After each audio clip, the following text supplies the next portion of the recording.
Hello everyone, welcome to the Zorawar classes. बहुत बहुत स्वागत है आपका जोरावर क्लासेस पर। और आज मैं आपको कराऊंगी केवीएस टीजीटी 2016 का जो एग्जाम पेपर था उसके जो 40 क्वेश्चंस हैं पेडागोजी सेक्शन के, और इसके 10 क्वेश्चंस के सेगमेंट्स में हम करेंगे। तो 4 पार्ट में आपको ये पूरा क्वेश्चन पेपर आपका सॉल्व हो जाएगा पेडागोजी सेक्शन का। और ये किसी ने शायद अंकित सर को प्रोवाइड किया था ये पेपर कि मैं इन क्वेश्चंस को सॉल्व कराऊं, सो इसीलिए मैंने क्वेश्चंस लिए हैं। तो अभी 4 दिन आपका ये पेपर चलेगा 10-10 क्वेश्चंस के पार्ट्स में, ठीक है। और I don't have the official answer की, तो जितनी मेरी नॉलेज है उसके अकॉर्डिंग मैं आपको आंसर बताऊंगी। और 1-2 क्वेश्चंस में वेरिएशन हो सकता है, होपफुली ना ही हो, क्योंकि मैंने बहुत ही ऑथेंटिक सोर्सेज के थ्रू ये क्वेश्चंस के आंसर मैं आपको बताऊंगी। लेकिन फिर भी अगर 1-2 क्वेश्चन में वेरिएशन आ सकता है, क्योंकि you know I am not the examiner, और कहीं ना कहीं थोड़े बहुत लूप होल्स हो जाते हैं जहां पर आप लोग हैं। अगर आपको लगता है कि कोई क्वेश्चन बहुत ज्यादा डाउटफुल है तो आप खुद उसको पढ़ें, है ना, उसको थोड़ा सोल्व करने की कोशिश करें। ऑल्दो मैंने काफी पढ़ के रिसर्च करके मैं आपको ये आंसर्स बता रही हूँ, ठीक है। तो चलिए स्टार्ट करते हैं। फर्स्ट क्वेश्चन है माइक्रो टीचिंग इज, तो सूक्ष्म शिक्षण से क्या अभिप्राय है। माइक्रो टीचिंग, आई होप कि आप सभी ने पढ़ा होगा माइक्रो टीचिंग के बारे में। ये एक छोटे से ग्रुप में टीचिंग होती है, 5 to 6 मिनट की टीचिंग होती है। जो टीचर ट्रेनी होते हैं, यानी कि जो ट्रेनिंग में होते हैं टीचिंग प्रोसेस के, तो वो अपनी स्किल्स को एक तरह से टेस्ट करते हैं माइक्रो टीचिंग के थ्रू। 5-6 टीचर्स के ग्रुप में बैठ जाते हैं और एक एक स्किल को उठाते हैं, और उसके बाद वो टेस्ट करते हैं कि क्या हम सही जा रहे हैं, क्या नहीं जा रहे हैं, रिफ्लेक्ट करते हैं। बाकी जो देख रहे होते हैं, ऑब्जर्व कर रहे होते हैं उस टीचर को, वो उसको फीडबैक प्रोवाइड करते हैं कि ठीक है, आपने ये कंसेप्ट अच्छा लिया, इसमें थोड़ी सी कमी थी। तो एक तरह का प्रैक्टिस सेशन होता है, और इस माइक्रो टीचिंग में बहुत ज्यादा प्रैक्टिस की जाती है, पर्टिकुलर स्किल्स की प्रैक्टिस की जाती है, ताकि आप जब एक्चुअल क्लासरूम में जाएं तो उन स्किल्स पे आपको मास्टरी हो जाए। ये होता है बेसिक एम माइक्रो टीचिंग का। छोटे से ग्रुप में होती है, 5-6 मिनट का टीचिंग सेशन होता है, 5-6 मिनट का प्लान बनाया जाता है। तो इसका सही बताना है कि हमें क्या है micro teaching. Teaching micro concepts of the subject, तो क्या आप विषय की सूक्ष्म धारणाओं को लेकर पढ़ाते हैं? जी नहीं, ऐसा कुछ नहीं है कि आपने एक विषय ले लिया, उसके छोटी छोटी चीजों को उठा के कर दिया, ये नहीं है। टीचिंग एट माइक्रो लेवल ये भी नहीं है कि एक छोटे लेवल पे टीच करना। यहाँ पे टीचर ट्रेनिंग होती है, एक्चुअल में टीचिंग नहीं होती है। आप यहाँ पर एक तरह की ट्रेनिंग करते हैं, अपनी टीचिंग को टेस्ट करने की कोशिश करते हैं। So you are not actually teaching. Providing detailed explanation of concepts and principles, बिल्कुल नहीं, डिटेल तो होती ही नहीं है। 5-6 मिनट में आप कितने कंसेप्ट्स को डिटेल में करा देंगे। अब बात आती है लास्ट ऑप्शन की, 4th option, number 4 is the correct option. देखिए इसमें क्या कहा है, practising different skills, different teaching skills separately. तो यहाँ पर आप करते क्या है कि आप बहुत सारी स्किल्स को टेस्ट करते हैं। सपोज आपने कोई भी टीचिंग सब्जेक्ट ले रहे हैं, आप किसी भी स्किल को आप यहाँ पर टेस्ट कर रहे हैं। सपोज एक स्किल में जैसे आपको बताती हूँ, जैसे कि आप पेशेंस पर काम कर रहे हैं कि आपको किस तरह से पेशेंस रखना है, आपको किस तरह से डिसिप्लिन लेकर आना है क्लास में टीचिंग के थ्रू, किस तरह से एंथुजियाज्म लेकर आ रहा है, किस तरह से कम्युनिकेशन स्किल्स पर काम करना है। तो इस तरह से सब स्किल्स को लेकर और अलग अलग सेशंस लिए जाते हैं, और उसके बाद आप बाद में कंबाइन करते हैं सारी स्किल्स को। सपोज आपने ये सीख लिया कि आप बच्चों में एंथुजियाज्म कैसे डेवलप करेंगे, आप डिसिप्लिन में कैसे रख सकते हैं बच्चों को, कम्युनिकेशन पर आप कैसे काम कर सकते हैं, और इन सारी स्किल्स को कंबाइन करने के बाद आप एक्चुअल क्लासरूम में जाते हैं टेस्ट मतलब टीचिंग करने के लिए। तो बेसिकली हर स्किल को जो है डिफरेंट आप प्रैक्टिस करते हैं, फिर उनको क्लब करके फिर आप टीचिंग करते हैं। तो this is all about the micro teaching. Okay, तो option number D is the correct option. फिर माइक्रो टीचिंग को भी पढ़ाने लगूं तो बहुत बड़ा को टॉपिक है, लेकिन मैंने आपको जस्ट बता दिया है। नेक्स्ट देखते हैं, preparation of a test according to test specification in the blueprint mostly enhances. तो परीक्षण एवं निर्देशन ब्लूप्रिंट के अनुसार किसी परीक्षण की रचना करने से प्राय किस चीज में वृद्धि होती है। तो यहाँ पर आपके सामने कुछ स्टैंडर्डाइज्ड टेस्टिंग के जो बहुत सारे कंटेंट होता है, उसके ऊपर यहाँ पर ऑप्शंस दिए हुए हैं। जैसे वैलिडिटी और रिलायबिलिटी, आप सभी ने सुना होगा, विश्वसनीयता और वैधता, है ना, कि वैलिडिटी भी होनी चाहिए, रिलायबिलिटी भी होनी चाहिए। पहले हम रिलायबिलिटी चेक करते हैं, रिलायबिलिटी होने के बाद हम फिर वैलिडिटी की तरफ बढ़ते हैं। तो अगर आप ब्लूप्रिंट तैयार करते हो, आप एक टेस्ट बनाने के लिए टेस्ट स्पेसिफिकेशंस होती है ब्लूप्रिंट में। एक ब्लूप्रिंट क्या होता है, बेसिकली आपके सामने कुछ स्किल्स या कुछ कैपेसिटीज होती हैं, जो आपको कॉम्पिटेंसीज होती हैं, जो आपको बच्चे में चेक करना है। एक कंटेंट आपके सामने होता है, सपोज एलजेब्रा है, फिर ट्रिग्नोमेट्री है। तो एलजेब्रा से बहुत ही वेरी शॉर्ट आंसर आप 1 दोगे, फिर शॉर्ट आंसर आप 2 दोगे, 2 नंबर का, जैसे शॉर्ट आंसर आपका 2 नंबर का हो गया, वेरी शॉर्ट आंसर 1 नंबर का हो गया। तो आप यहाँ पर डिसाइड कर लेते हो कंटेंट को कि यहाँ पर आपको क्या क्या करना है। आप क्या करोगे ब्लूप्रिंट में कि भाई ठीक है, इस एरिया से इतना क्वेश्चन आएंगे, और एक शॉर्ट आंसर होगा, एक वेरी शॉर्ट आंसर होगा, एक लॉन्ग आंसर होगा, ये आपने डिसाइड कर लिया। तो ये एक ब्लूप्रिंट होता है। इसके बेस पे हम प्रॉपर टेस्ट बनाते हैं। जैसे 10th का बोर्ड का एग्जाम हो गया या फिर 12th का बोर्ड का एग्जाम हो गया, प्राइमरी तक तो ऑब्वियसली ब्लूप्रिंट प्राइमरी तक भी होता है ना, उसको फॉलो बट स्ट्रिक्ट नहीं किया जाता है, मतलब जितना मैंने देखा है, लेकिन स्ट्रिक्ट हमें फॉलो करना चाहिए। एक ब्लूप्रिंट तैयार होना चाहिए कि किस चैप्टर से किस स्किल को हम बच्चों में डेवलप करना चाहते हैं और कौन सी स्किल कितने नंबर की होनी चाहिए, वो एक चीज होता है, ब्लूप्रिंट का पूरा एक क्राइटेरिया होता है। तो ये जो ब्लूप्रिंट है, हम इस ब्लूप्रिंट का जो प्रिपरेशन करते हैं वो किस चीज को इनहैंस करने के लिए, कौन सी वैलिडिटी को इनहैंस करने के लिए। तो देखिए यहाँ पर आपके सामने बहुत सारी चीजें, रिलायबिलिटी नहीं होगी यहाँ पर, हम बेसिकली वैलिडिटी को एनहांस करने के लिए करते हैं। अब construct content and concurrent validity की बात हो रही है यहाँ पर, तो यहाँ पर जो आंसर होगा वो होगा ऑप्शन नंबर सी, यानी कि कंटेंट वैलिडिटी की। क्योंकि जब हम ब्लूप्रिंट तैयार करते हैं तो उस ब्लूप्रिंट के अंदर हम कंटेंट को मेजर करते हैं कि किस कंटेंट से, किस कंटेंट की किस कॉम्पिटेंसी से हमें कौन कौन सा क्वेश्चन उठाना है और कितने नंबर का क्वेश्चन उठाना है। तो बेसिकली फोकस जो होता है हमारा कंटेंट पर होता है, ठीक है। तो ये कंटेंट वैलिडिटी होती है। तो हम यहाँ पर बेसिकली ब्लूप्रिंट में हम कंटेंट में जो स्किल्स होती हैं, कंटेंट में जो कॉम्पिटेंसीज होती हैं, उनको टेस्ट करने के लिए करते हैं। लेकिन अगर हम बात करें कंस्ट्रक्ट वैलिडिटी की, इसका नाम भी आपने बहुत सुना होगा। तो बेसिकली जो साइकोलॉजिकल चीजें होती है हमारी, जैसे कि इंटेलिजेंस हो गया, प्रॉब्लम सॉल्विंग हो गया, रीजनिंग हो गया, क्रिएटिविटी हो गया, इन चीजों को जब हम चेक करने के लिए कुछ करते हैं तो वो हमारी वैलिडिटी कंस्ट्रक्ट वैलिडिटी होती है। और इसको बहुत साल लग जाते हैं अचीव करने में। जैसे एक सिंपल आपको एग्जाम्पल दूं, अब इंटेलिजेंस है तो हम सबको पता है कि 5 साल के बच्चे से 13 साल का बच्चा ज्यादा इंटेलिजेंट होगा। लेकिन अगर हमने एक टेस्ट बनाया जो कि 13 साल के बच्चे के लिए है और वो बच्चा 5 साल का बच्चा उसको कर रहा है, मतलब एक 40 बच्चों की क्लास है 5 साल के बच्चों की, और आप देख रहे हैं कि 35 बच्चे उस टेस्ट को कर पा रहे हैं, 30 बच्चे भी उस टेस्ट को कर पा रहे हैं, दैट मीन्स कि आपकी कंस्ट्रक्ट वैलिडिटी कहीं है ही नहीं, क्योंकि आप इंटेलिजेंस को मेजर करना चाह रहे थे और वो टेस्ट जो था वो according to the 13 years old children के लिए था, लेकिन 5 साल का बच्चा भी उसको कर पा रहा है। दैट मीन्स कि आपका टेस्ट वैलिड ही नहीं है, आप उस लेवल पर उसको क्वेश्चन दे ही नहीं रहे हैं। तो यानी कि इंटेलिजेंस हो गया। इसी हिसाब से अगर आप क्रिएटिविटी के लिए कोई टेस्ट रखते हैं, ठीक है, प्रॉब्लम सॉल्विंग के लिए कोई टेस्ट रखने हैं, रीजनिंग के लिए टेस्ट रखते हैं, तो ये सब जनरल चीजें होती हैं, ठीक है। तो ये कंस्ट्रक्ट वैलिडिटी होता है। तो ये बहुत साल लग जाते हैं इस वैलिडिटी को आने में, मतलब एक प्रॉपर धारणा बन जाती है कि ठीक है भाई, हम सबको पता है कि एक बच्चा इतना इंटेलिजेंट होगा इस बच्चे से। नॉर्मल बच्चों की बात हो रही है, एक्सेप्शंस की बात नहीं हो रही है यहाँ पर। तो हम एक तरह से साइकोलॉजिकल कैरेक्टरिस्टिक्स पर या फिर कंस्ट्रक्ट भी बोलते हैं इनको, उस पर फोकस करते हैं। लेकिन ब्लूप्रिंट जो होता है वो हमेशा कंटेंट के लिए बनाया जाता है। तो option number C is the correct option. Next देखते हैं, the most common model a child selects to guide his life.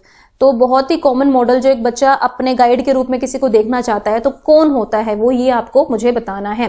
वैसे आप अगर आंसर कर सकते हैं तो आप करते रहिए, कोई प्रॉब्लम नहीं है, और जहां तक मैं हूं तो एक्सप्लेनेशन आपको दूंगी ही।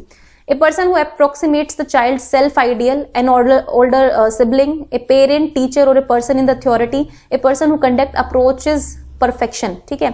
तो ऐसा कोई व्यक्ति जिसकी आत्म संकल्पना उससे अत्यधिक मिलती जुलती हो, अपना बड़ा भाई या बहन को आदर्श बनाएगा, एक माता या पिता या फिर एक अध्यापक अथवा कोई प्राधिकारी को बनाएगा, कोई अन्य व्यक्ति जिसका आचरण पूर्णता की ओर जाता लगता हो। तो देखो, जब यहाँ पर बच्चे के लिए कॉमन मॉडल बनाने की बात आती है कि रोल मॉडल किसको बनाता है, तो बच्चा क्या परफेक्शन पर ध्यान देता है? कभी बच्चा परफेक्शन पर कभी ध्यान नहीं देता है, ठीक है। इवन एडोलेसेंट्स भी परफेक्शन पर ध्यान नहीं देते हैं, क्योंकि वो खुद सोचते हैं कि भाई हम कैसा चाहते हैं, हमें कैसी लाइफ चाहिए, हम क्या सोचते हैं, इस पर ज्यादा फोकस होता है। तो यहाँ पर ओल्डर सिबलिंग और ये भी नहीं होगा, यहाँ पर ऑप्शन होगा ऑप्शन नंबर ए, मतलब ऐसा इंसान जो उनको लगता है कि उनकी अपनी आत्म संकल्पना से ये लड़का या ये इंसान बहुत ज्यादा मिलता जुलता है, ये वही चीजें कर रहा है, हम इसको फॉलो करेंगे। तो उनको जैसा लगता है तो वो उसी को अपना रोल मॉडल या कॉमन मॉडल मानते हैं। The most common model a child selects to guide his life is a person who approximates the child's self ideal। जब बच्चे को लगता है कि हाँ भाई मेरी उससे मिलता जुलता ये चीज है, तो वो उसको मॉडल मानता है, ठीक है। जैसे अगर हम देखें तो हमारे सामने बहुत सारे टीचर हो सकते हैं, हमारे सामने बहुत सारे लोग हो सकते हैं, बड़ा भाई या बहन। अभी इसमें ये ना, ये हम स्पेसिफाई नहीं कर सकते कि ओल्डर सिबलिंग ही होगा, पेरेंट, टीचर या अथॉरिटी फिगर ही होगा, हो सकता है कोई हीरो हीरोइन हो, हमें क्या पता है ना, रोल मॉडल कोई भी हो सकता है।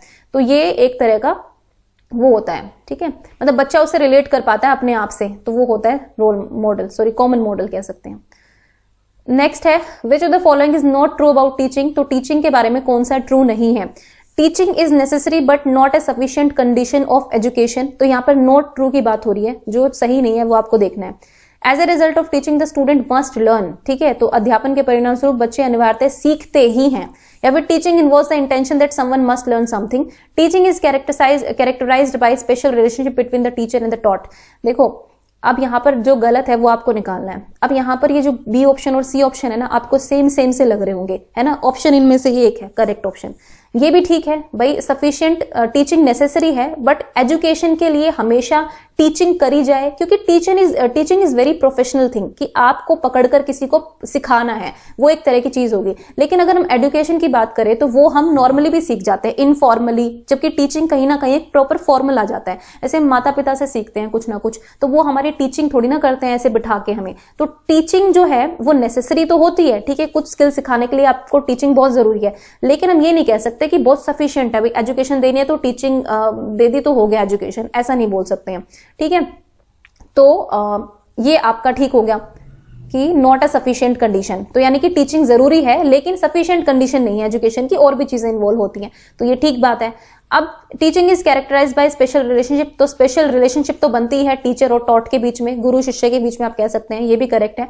अब यहां पर आ जाते हैं, as a result of teaching the student must learn. अब ये कह रहा है कि टीचिंग के परिणाम स्वरूप बच्चे को सीखना ही है भाई, जरूर सीखना है। आपने यहाँ पर एक बाउंड्री खींच दी कि ठीक है मैंने ये पढ़ाया है तो तुम्हें ये सीखना ही है, ये ट्रू कैसे हो सकता है? हम बहुत लोगों को बहुत कुछ सिखाते हैं, हम एज ए टीचर बच्चों को बहुत कुछ सिखाते हैं, लेकिन क्या हर बच्चा सीखता है? वो नहीं सीखता है। तो यानी कि ये बिल्कुल ठीक है, गलत है ये चीज, ठीक है। इन्होंने कहा है कि सीखता ही सीखता है, बिल्कुल भाई ऐसा नहीं हो सकता। हो सकता है जो आप सिखाना चाहते हैं वो ना सीखकर कुछ और सीख जाए, है ना, मतलब वो वाली बात होती है।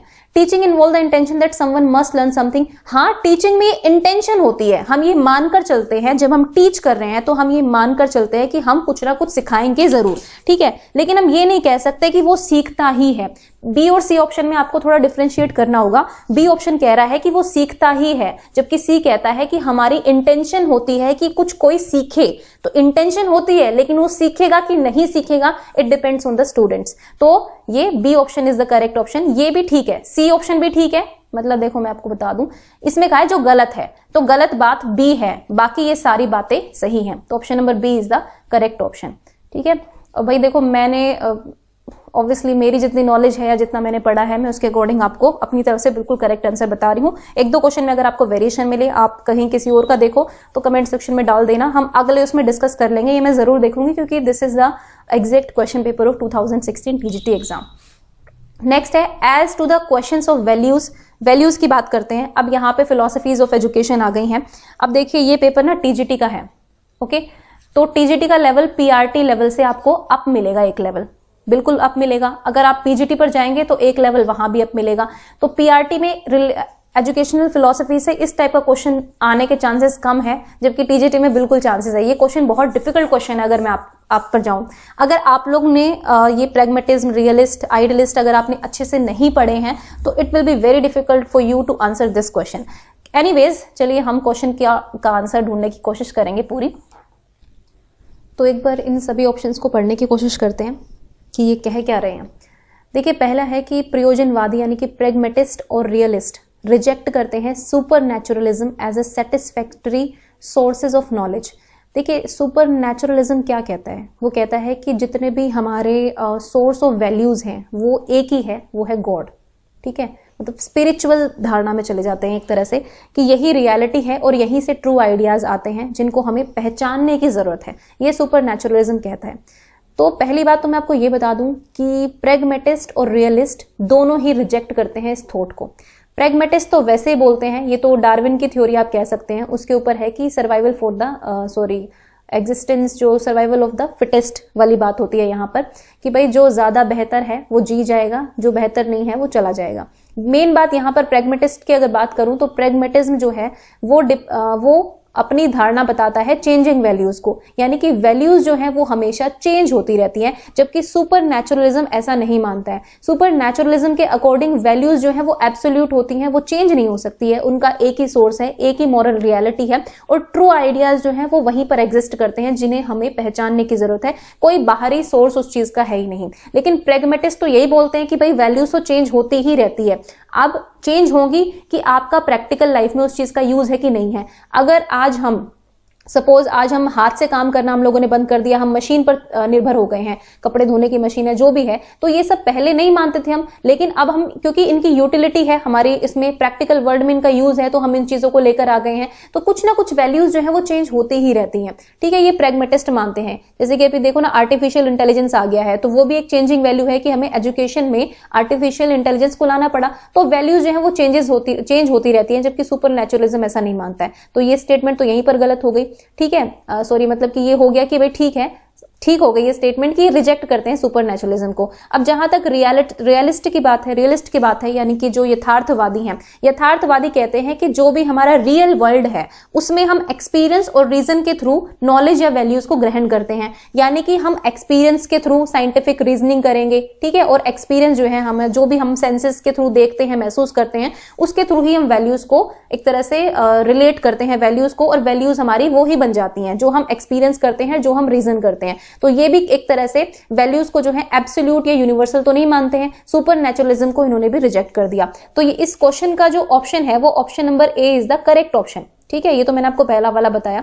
अब बाकी ऑप्शंस की बात कर लेते हैं कि realist and idealist both obtain their values from men's experience. तो मैंने कहा ना आइडियलिस्ट, अब आइडियलिस्ट की बात आ गई, तो आइडियलिस्ट ऐसा नहीं मानते हैं। रियलिस्ट तो मानते हैं, ठीक है, कि आदमी का जो भी एक्सपीरियंस है उसके थ्रू जो है हम वैल्यूज को ऑब्टेन करते हैं, रियलिस्ट तो मानते हैं, लेकिन आइडियलिस्ट ऐसा नहीं मानते हैं। आइडियलिस्ट कहते हैं कि मैन की जो इंटेलेक्चुअल कैपेबिलिटीज है, यानी कि जो हमारी संज्ञानात्मक विशेषताएं हैं, वो उनके थ्रू जो है हमें ट्रू आइडियाज को पहचानना है। कुछ ट्रू आइडियाज ऑलरेडी होते हैं, एग्जिस्टेंस होती है, और उन सभी का सोर्स जो है वो गॉड ही है, ठीक है। मतलब ट्रू आइडियाज एग्जिस्ट करते हैं, हमें उनको पहचानने की जरूरत है, और वो चेंज नहीं होंगे किसी के एक्सपीरियंस के बेस पर। इसको मानने वाले, जो आइडियलिस्ट को मानने वाले प्लेटो थे, ठीक है। प्लेटो ने भी बात की थी कि जो दार्शनिक राजा होता है वो बहुत एब्सोल्यूट होता है, मतलब कि ईश्वर ने उनको बनाया है, क्योंकि उनके अंदर बहुत दिमाग है या वो है, तो वो राज करने के लिए ही आए हैं इस वर्ल्ड में। तो ये आइडियलिस्ट जो है, ये मैन के एक्सपीरियंस पर इस चीज का कोई इफेक्ट नहीं पड़ता है कि वैल्यूज हम बदल सकते हैं, या फिर हमारी जो वैल्यूज है वो आदमी के एक्सपीरियंस पर डिपेंड करती है। आइडियलिस्ट ऐसा नहीं मानते हैं। उनका मानना है कि नहीं, जो भी वैल्यूज है वो ईश्वर के द्वारा दी गई हैं, और हमें उन्हें पहचानना है अपने इंटेलेक्चुअल माइंड के थ्रू। तो आइडियलिस्ट ऐसे सिचुएशन की बात करते हैं, तो यहां पर आइडियलिस्ट ऐसा नहीं मानते हैं, जबकि रियलिस्ट मेंस एक्सपीरियंस को तवज्जो देते हैं। अब बात आती है प्रैग्मेटिस्ट और आइडियलिस्ट की। अब यहां पर अगेन दो आ गए। प्रैग्मेटिस्ट, मैंने आपको बोला कि प्रयोजनवादी जो है हमेशा चेंजिंग वैल्यूज में बिलीव करते हैं कि भाई ठीक है, आज ये इस चीज की वैल्यू बदल गई तो अब मैं नई चीज लेकर आऊंगा, क्योंकि ये चीज मेरे लिए काम की नहीं रही, अब इसको रफा दफा करो, अब हम नई चीज की तरफ बढ़ते हैं। तो प्रैग्मेटिस्ट आर लाइक दिस, है ना। जॉन डीवी जो थे ये भी इस चीज को मानते हैं। अब idealist derive their values from sources outside of man. तो वही है, आइडियलिस्ट भी इसको रिजेक्ट कर देते हैं कि नहीं, ऐसा कुछ नहीं है कि आउटसाइड ऑफ द मैन हमें वैल्यूज मिलेंगी। इंसान के अंदर ही इंटेलेक्चुअल माइंड है, और जिसका इंटेलेक्चुअल माइंड जो है भगवान ने बहुत अच्छा बनाकर देखा है, अच्छा बनाकर दिया है, वो बंदा ट्रू आइडियाज को पहचान लेगा, और वही उसके लिए वैल्यूज होंगी, एब्सोल्यूट होंगी। तो ये आइडियलिस्ट कहते हैं, ठीक है। तो कहने का मतलब यहां है कि यहां पर ये दोनों इस बात से मान नहीं करते। प्रैग्मेटिस्ट तो मानते हैं कि सोर्सेज जो है वैल्यूज के वो आउटसाइड ऑफ द मैन है, बाहर जो रियलिटी है उसके थ्रू है, लेकिन आइडियलिस्ट ऐसा नहीं मानते हैं। तो यहां पर ये इन्होंने ये चीज नहीं कही, तो ये भी रिजेक्ट हो गया, ये भी रिजेक्ट हो गया। अब बात है the idealist and realist both obtain their values from intuition and reasoning. तो यहां पर रीजनिंग की तो बात की है रियलिस्ट ने भी और आइडियलिस्ट ने भी, ठीक है, लेकिन इंट्यूशन की बात रियलिस्ट नहीं करते हैं, ये सिर्फ आइडियलिस्ट करते हैं कि इंट्यूशन और रीजनिंग जो है ये ठीक है, यहां से हम वैल्यूज लेते हैं, ये आइडियलिस्ट तो मानते हैं, लेकिन इंट्यूशन की बात नहीं की है रियलिस्ट ने। इंट्यूशन की बजाय रियलिस्ट ने बोला है कि नहीं, इंट्यूशन नहीं बल्कि एक्सपीरियंस मैटर करता है, यानी कि आपका एक्सपीरियंस प्लस आपकी रीजनिंग, ये दो चीज हैं जो आपकी वैल्यूज को डिसाइड करती हैं। आप किस तरह का एक्सपीरियंस दे रहे हैं, आपने साइंटिफिक रिसर्च के थ्रू क्या एक्सपीरियंस लिया है, जो भी है, ये वैल्यूज को तय करते हैं। जबकि आइडियलिस्ट कहते हैं नहीं, ये इंट्यूशन और रीजनिंग पर बेस्ड है। तो यानी कि हम कह सकते हैं कि हर स्टेटमेंट में एक ठीक है एक गलत है, बी सी और डी की तरफ जाए तो मैन के एक्सपीरियंस पर वैल्यू मिलती है, ये रियलिस्ट मानते हैं पर आइडियलिस्ट नहीं मानते हैं। अब जो वैल्यूज का सोर्स है वो आउटसाइड ऑफ द मैन है, आदमी के बाहर ही स्थित है, ये प्रैग्मेटिस्ट मानते हैं बट आइडियलिस्ट नहीं मानते हैं। अब यहां पर इंट्यूशन और रीजन से आती है, ये आइडियलिस्ट तो मानते हैं पर ये रियलिस्ट नहीं मानते हैं। तो यानी कि ये तीनों आपके कट गए, तो यानी कि आपका option number A is the correct option, ठीक है। अब आप इस चीज का क्वेश्चन अगर ढूंढने जाएंगे तो आप रीटेस्ट कर सकते हैं, मेरे according option number A is the right option. Next है in which type of thinking does a person begin with multiple ideas and reaches one solution. ठीक है, कि भाई कौन सी ऐसी थिंकिंग होती है जिसमें मल्टीपल आइडियाज के बारे में आइडिया से स्टार्ट करता है लेकिन एक ही सॉल्यूशन पर आ जाता है, तो इस थिंकिंग को क्या बोलते हैं, है ना। तो ब्रेनस्टॉर्मिंग तो आपकी एक तरह से रीजनिंग और ये वाली चीजें होती हैं कि आप एक चीज पर बहुत सारे सॉल्यूशंस की तरफ जाते हैं, ब्रेनस्टॉर्म करते हैं आप, ठीक है, तो विचार करते हैं हर एक चीज पर। यहाँ पर आप किस सॉल्यूशन के साथ आते हैं ये कोई सेट नहीं है, तो ये एक हायर मेंटल एबिलिटी है ब्रेनस्टॉर्मिंग भी। वर्टिकल थिंकिंग नहीं होगा, डाइवर्जेंट थिंकिंग और कॉग्निटिव कन्वर्जेंट थिंकिंग में से एक ऑप्शन होगा। तो मैं आपको बता देती हूँ, इस क्वेश्चन का ऑप्शन होगा ऑप्शन नंबर ए, यानी कि अभिसारी चिंतन। देखो कन्वर्जेंट थिंकिंग कहती है कि ठीक है, टीचर ने क्वेश्चन पूछा, जैसे कि कुछ भी पूछा, सपोज इंडिपेंडेंस डे कब मनाया जाता है, या फिर आपने पूछ लिया कि what is a matter. Teacher ने कुछ बच्चों को सिखाया था, अब सारे बच्चे एक ही चीज पर आ गए, सबने एक ही डेफिनेशन बता दी मैडम को कि भाई ये होती है जो मैडम ने बताई थी, यानी कि वो कन्वर्जेंट थिंकिंग कर रहे हैं। उनके पास जो है मतलब जो पर्सन ने, उन लोगों ने मल्टीपल आइडियाज से स्टार्ट किया था कि मैटर क्या होता है। यहां पर आप अपनी अपनी भाषा में बहुत सारे आइडियाज लेकर आ सकते थे, लेकिन आप सब एक ही पॉइंट पर आ गए कि ये मैडम ने डेफिनेशन बताई थी, यही मैटर होता है, तो this is called convergent thinking. लेकिन अगर इसी मैटर के ऊपर जो है बहुत सारे बच्चे डिफरेंट डिफरेंट सॉल्यूशंस के साथ आते हैं कि नहीं मैटर हम इसमें भी इसको इस तरह से भी डिफाइन कर सकते हैं, इसको ऐसे भी बोल सकते हैं, मैटर ये भी होता है, एग्जाम्पल के थ्रू आप सिखा रहे हैं, डिफरेंट डिफरेंट चीजों के साथ आप बता रहे हैं, तो वो आपकी डाइवर्जेंट थिंकिंग होगी कि आप जो है एक लीक से हटकर आप आंसर्स लेकर आते हैं, सॉल्यूशंस लेकर आते हैं, तो वो डाइवर्जेंट थिंकिंग हो जाती है। और अगर आप एक ही सॉल्यूशन पर आ जाते हैं एट द एंड, तो आपकी ये कौन सी हो जाती है, कन्वर्जेंट थिंकिंग हो जाती है। ठीक है, थोड़ा सा कंफ्यूजन हो जाता है बोलने में, सॉरी गाइस, लेकिन मतलब आई थिंक आपको समझ में आ गया होगा कि जब आप एक ही सॉल्यूशन पर आ जाएं, घूम फिर कर बस आप एक ही सॉल्यूशन पर आ जाते हैं, तो इसको बोलते हैं कन्वर्जेंट थिंकिंग। आपके पास एक ही आंसर होता है, और जब आप घूम फिर कर दूसरे ऑप्शंस लेकर आते हैं कि नहीं ये भी हो सकता है, ये भी हो सकता है, वो भी हो सकता है, इस तरह भी बोल सकते हैं, उस तरह भी बोल सकते हैं, तो ये होती है डाइवर्जेंट थिंकिंग। क्योंकि क्रिएटिविटी जो होती है उसमें आपको डाइवर्जेंट थिंकिंग की ही जरूरत होती है। कन्वर्जेंट थिंकिंग आपकी बेसिकली इंटेलिजेंस पर बेस्ड होती है। तो नेक्स्ट देखते हैं, social development is essentially a matter of. तो सोशल डेवलपमेंट जो है किस चीज का मैटर है ये आपको बताना है। तो डेवलपमेंट ऑफ सोशल स्किल्स, कि भाई सामाजिक कौशलों का विकास होता है, तो सोशल डेवलपमेंट हो जाती है। Conformity to the demands of the social order, तो भाई जो सामाजिक व्यवस्था है उसकी अपेक्षाओं के साथ आप अनुसारिता का मामला, यानी कि कंफर्मिटी हो जाती है आपकी तरफ कि ठीक है भाई, ठीक है, एक सोशल ऑर्डर बनाने के लिए हमें ये सब चीजें करनी पड़ेंगी। Achievement of social security and acceptance, या फिर integration of one's purpose with those of social order, या फिर इंटीग्रेट हो जाता है सामाजिक व्यवस्था और व्यक्ति के उद्देश्यों के समाकलन से संबंधित है। अब ये क्वेश्चन मेरी तरफ से थोड़ा सा डाउटफुल है ना, मतलब देखो यहाँ पर ये डेवलपमेंट सिर्फ डेवलपमेंट ऑफ सोशल स्किल्स से सोशल डेवलपमेंट नहीं होती है, achievement of social security and acceptance भी नहीं। यहाँ पर मुझे बी और डी में डाउट है, मैं श्योर नहीं कह सकती हूँ कुछ भी, लेकिन according to me it should be D, कि इंटीग्रेशन होता है एक के पर्पस का और सोशल ऑर्डर के साथ। मतलब आप दोनों का जब इंटीग्रेट हो जाए, आप सोशल ऑर्डर भी मेंटेन रखें और आपका जो पर्पस है लाइफ में वो भी पूरा हो, दोनों चीजें जब एक साथ चलती हैं तो आपका सोशल डेवलपमेंट हो जाता है। मैं ये मानती हूँ, मतलब मेरा ये मानना है। यहाँ पर क्या है कि आप सिर्फ सोशल ऑर्डर की डिमांड्स को कंफर्मिटी दे रहे हो कि ठीक है, हाँ ठीक है, मैं ठीक है मान गया इस चीज को, ये वो, लेकिन यहाँ पर मुझे लगता है इंटीग्रेशन होना चाहिए। आपकी खुद की चॉइस और सोशल ऑर्डर के बीच जब आप समायोजन कर लेते हैं तो उस चीज को हम कहते हैं social development. I think D, और आप देख लेना एक बार, है ना, ये थोड़ा सा डाउटफुल केस था। Next, a type of grading that asserts fixed proportion of learners at different grade points is known as.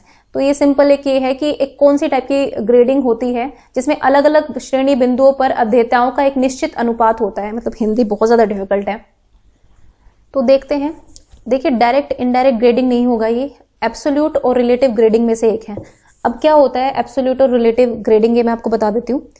Relative का मतलब होता है कंपैरिजन, यानी कि आप रिलेट कर रहे हैं एक दूसरे की ग्रेडिंग से, ठीक है, ये होती है रिलेटिव ग्रेडिंग। एब्सोल्यूट का मतलब है कि आपने फिक्स कर दिया है यहाँ पर, तो इसका आंसर होगा option number A according to me, क्योंकि एक type of grading that asserts fixed proportion of learners at different grades. आपने फिक्स कर दिया है कि 90 to 100 वालों को आप A+ ही देंगे, और 81 to 90 वालों को, सॉरी 91 to 100 वालों को A+ देंगे, 81 to 90 वालों को A देंगे, ठीक है, और 71 to 80 वालों को आप बी दे देंगे। तो मतलब जितना बच्चा जिस कैटेगरी के अंदर स्कोर लेकर आता है उसको वो ग्रेड असाइन हो जाएगी। तो ये फिक्स चीज है, ठीक है, फिक्स प्रोपोर्शन है। तो this is the example of निरपेक्ष श्रेणीकरण या फिर एब्सोल्यूट ग्रेडिंग कह सकते हैं। लेकिन ये रिलेटिव ग्रेडिंग क्या है अब रिलेटिव ग्रेडिंग क्या होती है कि सपोज आपने फिक्स नहीं किया है, अभी आपने कोई भी फिक्स वो नहीं किया है, आप डिपेंड कि बच्चे स्कोर कितना कर रहे हैं। सपोज आपकी क्लास में 20 बच्चे हैं और 20 के 20 बच्चे जो हैं आप नंबर लेकर आ रहे हैं 70 to 90 के बीच में। अब आप ग्रेडिंग सेट कर दो, जो सबसे कम बच्चा लेकर आया है उसको आप बिल्कुल डी या ई दे देंगे, जो भी आपकी लास्ट ग्रेडिंग है, और जो सबसे टॉप पर बच्चा रहा है उसको आप ए दे देंगे। मतलब ये वाली चीज है। अगर यहाँ पे जो बच्चा 70 लेकर आया है, सपोज 70 और 90 के बीच में स्कोर रहा है, तो 70 वाला लोवेस्ट उस पर रहेगा और उसको लोवेस्ट ग्रेड्स मिलेंगी। चाहे वो ग्रेड्स ई तक जा रही है तो ई ग्रेड 70 वाले को ही मिलेगी। हम ये नहीं कहेंगे कि 70 to 80 वाले बी में आ रहे थे तो बी दे देंगे सबको, ये वाला क्राइटेरिया यहाँ पर नहीं होता है। तो रिलेटिव ग्रेडिंग ये होती है कि आप रिलेट करते हैं, कंपेयर करते हैं स्टूडेंट्स के मार्क्स को और उसके बाद आप ग्रेडिंग तय कर देते हैं। लेकिन यहां पर पूछा यह है कि type of grading that asserts fixed proportion of learners at different grade points. तो आपने यहां पर जो है अलग अलग श्रेणी बिंदुओं पर अध्येताओं का एक निश्चित अनुपात होता है, तो ये हो गया आपका absolute grading according to me. ठीक है, एक बार फिर भी चेक करें ना, अगर आपको डाउट हो तो मेरे अकॉर्डिंग ये होगा एब्सोल्यूट ग्रेडिंग, क्योंकि रिलेटिव का मतलब ही चेंजिंग होता है ना, कंपेरेबल होता है। तो जब यहां पर कहा है फिक्स्ड प्रोपोर्शन है तो वो एब्सोल्यूट ही होगा। तो option number A is the right option. Next चलते हैं, this is an easy question. What does the abbreviation ADHD means? तो आपको पता ही है ADHD का मतलब होता है attention deficit hyperactivity disorder. तो option number C is the correct option. इस पर हम ज्यादा बोलने की कोई जरूरत है भी नहीं। और अगला क्वेश्चन भी मैंने आपको पहले करवाया हुआ है, तो ये भी आप आंसर कर पाएंगे। विच of the following best describes the extent of the effect of heredity upon development? तो हेरिडिटी का क्या रोल होता है डेवलपमेंट पर? आई थिंक लास्ट बारी भी ये थोड़ा वो डाउट रह गया था बच्चों को, तो मैं फिर से क्लियर कर देती हूँ। देखो, हम कहते हैं हेरिडिटी और एनवायरमेंट जो है इन दोनों का बराबर रोल होता है। हम ये मानकर चलते हैं कि दोनों के प्रोडक्ट की वजह से ही डेवलपमेंट होती है। हम ये नहीं कह सकते कि एक फैक्टर डोमिनेट करता है कि भाई हेरिडिटी डोमिनेट कर रही है, एनवायरमेंट डोमिनेट कर रहा है। इन जनरल हम ये नहीं कह सकते है ना। स्पेसिफिक इंडिविजुअल का केस क्या होता है, मतलब उसमें क्या रहा पूरी जिंदगी भर, उसमें हेरिडिटी का ज्यादा इंपैक्ट रहा या एनवायरमेंट का ज्यादा, वो हम कैलकुलेट कर सकते हैं। लेकिन जनरल टर्म्स में बोले तो हम नहीं बोल सकते कि नहीं भाई हर बच्चे के अंदर जो है बिल्कुल हेरिडिटी इतनी रहेगी और एनवायरमेंट का फैक्टर इतना रहेगा, हम ये नहीं बोल सकते हैं। तो दोनों का प्रोडक्ट होता है जो भी होता है। तो स्टेटमेंट क्या है? Heredity determines how far will we go. तो ये कह रहा है कि हम कहां तक जाएंगे, हेरिडिटी डिटरमाइन करती है इस चीज को। तो ये कह रहे हैं कहां तक जाएंगे, तो निर्धारित तो कर ही नहीं सकती ना, तो आप कैसे कह सकते हैं वी विल गो? विल यहां पर नहीं यूज होगा। नेक्स्ट है heredity is a prime determinant. अब यहां पर इन्होंने क्या कह दिया कि भाई हेरिडिटी सबसे मुख्य निर्धारक है कि हम कहां तक जा सकते हैं। हम कहां तक जा सकते हैं ये तो ठीक है, लेकिन प्राइमरी मत बोलिए ना उसको, क्योंकि ये तो एनवायरमेंट भी हो सकता है, ये प्राइमरी नहीं होता है, क्योंकि ये क्वेश्चन जो है ना जनरल पूछा गया है, किसी का स्पेसिफिक केस नहीं है। नेक्स्ट है कि heredity is the prime determinant of how far we will go. Again ये विल टर्म यूज कर रहे हैं कि प्राइम डिटरमिनेंट है। पहली बात तो ये प्राइम डिटरमिनेंट जो है ये टर्म ही गलत है हेरिडिटी के लिए या फिर एनवायरमेंट के लिए भी। कोई भी प्राइम हम कह ही नहीं सकते हैं कि ये मुख्य निर्धारक होता है, तो ये दोनों तो ऐसे ही हट जाएंगे। अब last option is the right option, यानी कि heredity determines how far we can go, कि हम कहां तक जा सकते हैं। यहां पर आपने एक पॉसिबिलिटी व्यक्त की है कि हेरिडिटी पर डिपेंड करता है कि हम कहां तक जा सकते हैं। सेम हम एनवायरमेंट के लिए भी बोल सकते हैं, तो मतलब बोल सकते हैं, हम ये नहीं कहेंगे कि जाएंगे। जब आप विल बोल रहे हो तो दैट मीन्स कि वो चीज होगी ही होगी। यहां पर प्रोबेबिलिटी कैन पर है कि हो सकता है, तो हेरिडिटी पर डिपेंड कर सकता है कि हम कहां तक जाएंगे। ना इस ऑप्शन में ये बोला गया कि ये मुख्य निर्धारक है, बस ये बताया कि हम कहां तक जा सकते हैं डिपेंड करता है हेरिडिटी पर। ठीक है, तो ये स्टेटमेंट बिल्कुल ठीक है। तो option number D is the correct option. So guys, ये 10 क्वेश्चंस थे पेडागोजी सेक्शन के KVS TGT एग्जाम के 2016 के। डिफिकल्ट पेपर है आई नो, लेकिन जो भी है ठीक है, आप भी थोड़ा सा पढ़ने की कोशिश किया करो, खुद से भी कुछ सर्च वगैरह किया करो। मैंने अपनी तरफ से आपको एक्सप्लेनेशन दे दिया है क्वेश्चन का, और इसके जो मतलब टोटल 40 क्वेश्चन है, तो 30 क्वेश्चन को हम डिफरेंट डेज पर डिस्कस कर लेंगे। जैसे आज मंडे को आपको ये मिल गया, ट्यूसडे को आपको दूसरी वीडियो मिल जाएगी जिसमें 10 क्वेश्चन होंगे, फिर नेक्स्ट में 10, नेक्स्ट में 10, तो इस तरह से 40 को हम कंप्लीट कर देंगे। Okay, and thank you for watching the Zorawar classes.